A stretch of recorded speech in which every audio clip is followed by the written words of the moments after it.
Have you ever heard the story of the Boston Tea Party? It's a famous tale from American history. You probably learned about it in school. Men dressed up as Mohawk warriors. They climbed aboard big ships in the dark of night. They threw chests of tea into the cold Boston harbor.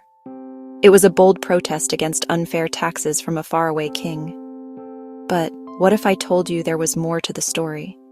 What if there was a secret part of the tale, a part that has been whispered away by time? This is the story of a hidden hero, someone whose courage was as bright as any lantern held on that fateful night. To understand our secret hero, we first need to understand the world they lived in. Boston in 1773 was a busy, bustling place. The city was a major port, which means big ships were always sailing in and out of the harbor, bringing goods from all over the world, including tea. It was a part of daily life, a warm comfort in a cup. People drank it in the morning, in the afternoon, and when guests came to visit. But this beloved drink was becoming a big problem. The King of England, King George III, needed money. He decided to put a tax on the tea sold in the American colonies. Now, let's meet the person who was at the very heart of this secret plan. Her name was Sarah Bradlee Fulton. She wasn't a famous politician or a wealthy merchant. She was a wife and a mother who lived in Medford, a town just outside of Boston. Sarah was known for her fiery spirit and her deep love for the cause of liberty. Their home was a safe place, a hub of patriot activity. Sarah would have been there, not just serving drinks, but listening, offering ideas, and providing a steady presence. She was trusted completely. She was more than just a supporter. She was an organizer, practical and clever, and she knew how to get things done.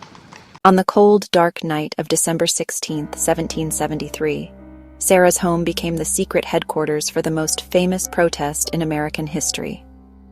Sarah had a very special and creative idea. She suggested that the men should disguise themselves. If they looked like strangers, like Mohawk warriors, it would be harder for the British soldiers to identify and arrest them later.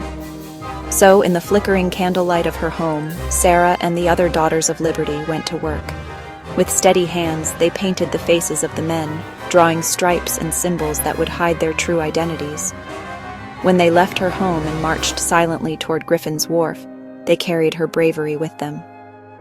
After the tea was thrown into the harbor, many of them returned to Sarah's house. Sarah was waiting for them. She had hot water ready to help them wash the stubborn paint from their faces. She helped them hide their costumes. Her home was the first and last stop on their journey of protest. After that night, the story of the Boston Tea Party spread like wildfire. The names of the men who led the Sons of Liberty were carved into monuments and written into textbooks. But what about Sarah Bradlee Fulton? For a long time, her story was mostly forgotten. But why is it so important to remember people like Sarah? It's because her story gives us a fuller, truer picture of the past. It shows us that history isn't just made by generals and politicians. It is made by ordinary people doing extraordinary things. Sarah's story reminds us that courage comes in many forms. These quiet acts of bravery are the threads that hold the fabric of history together. History is full of hidden heroes waiting to be discovered, their stories waiting patiently for us to find them.